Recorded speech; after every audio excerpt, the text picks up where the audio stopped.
Всем привет! Делюсь информацией по топливу в Украине. Уже намного больше одновременно появляется бензина на заправках Крапивницкого. Телеграм-бот присылает уведомления и на Авиасе, и на ОКО, и на ВОГ одновременно. Вот сегодня, 10 июня, появляется бензин. Поставил я, настроил чисто по бензину. Приходят мне уведомления чисто по бензину.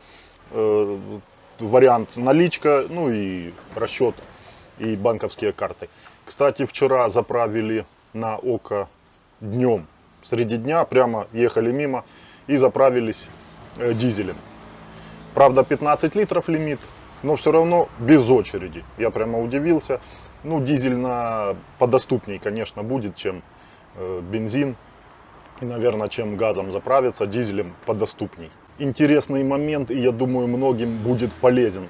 По ОКО в предыдущем видео я вам рассказывал, какие моменты есть по заправке, как отслеживать. В общем-то, переходите по ссылке, смотрите.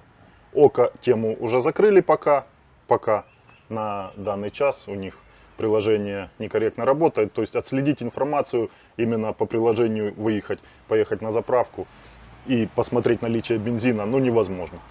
По ВОГу ситуация немного лучше, приложение работает адекватней, это 100% проверено.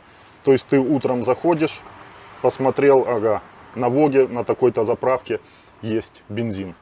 Можно смело ехать, потому что приложение обновляется чаще и адекватнее работает. Но есть один момент, для многих будет неприятный, кто не знает этой информации.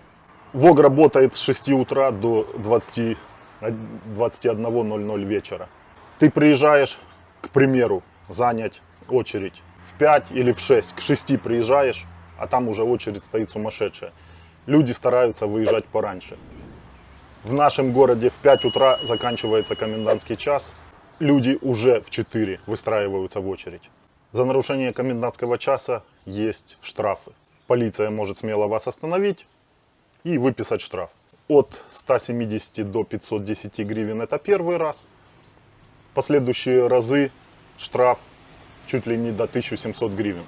И вот стоит очередь, представьте себе, с 4 утра уже по информации люди посмотрели, все умные уже. И едет полиция и штрафует. И также уже практикуется вручение повесток. И нарушителям комендантского часа вручают повестку в военкомат. Или штраф, или повестка. Или же возможен вариант, что и то, я точно не скажу. Но, скорее всего, что-то одно.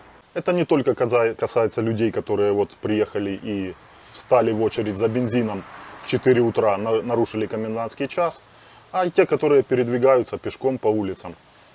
После наступления комендантского часа и до его отмены.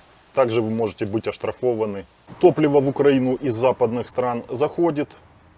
В западной части Украины все больше и больше появляется оно на заправках, но стараются одновременно распределять по всей Украине.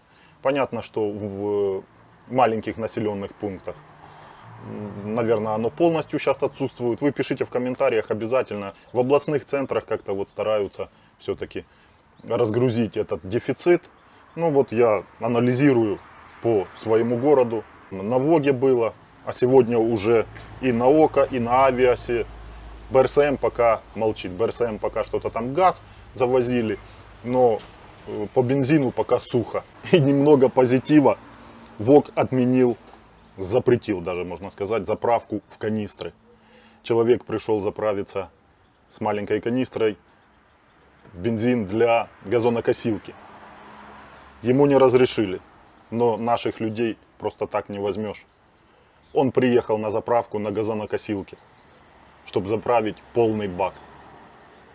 И снял видео, показал в интернет. Ему не отказали, с пистолетом взяли и заправили. Все по правилам, человек ничего не нарушил. Конечно, это не совсем правильно запрещать людям заправлять бензин в тару, но просто вот создались такие условия дефицита, что начали люди приезжать не только с канистрами, а и с бочками. Это сделано не для того, чтобы человека как-то унизить, так сказать, или опустить. Правила такие введены для борьбы именно с перекупщиками. Вы пишите свои суждения по этому поводу в комментариях. А на сегодня все. Подписывайтесь на канал, ставьте лайк.